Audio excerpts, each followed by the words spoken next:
In this video, I'll show you how to split one column into multiple columns in Excel.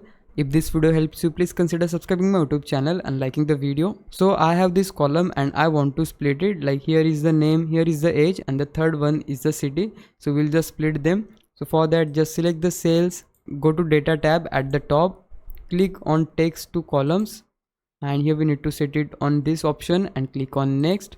So here we have this list where we need to give them on what basis we are splitting this data. Like if you just select comma, they are splitting the data from comma. Like here in the preview screen you can see they are splitting the data from comma, but I want to split the age column as well. So for that I'll select the space, and now you can see they are splitting from comma and splitting from space. So here you can see the preview as well. So you just need to check this box according to your data. Once you do that, click on next, and now here is the main thing where we need to select each column and set the data format. Like this column is for general, so I'll just select general.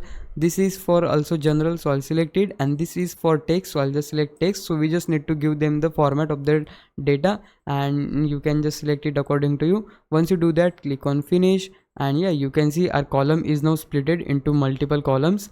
And yeah guys, that's how you can do this. Now if you think I was a big help, can you please subscribe me? If you do, I would really appreciate it. But for now, thanks for watching. Bye bye.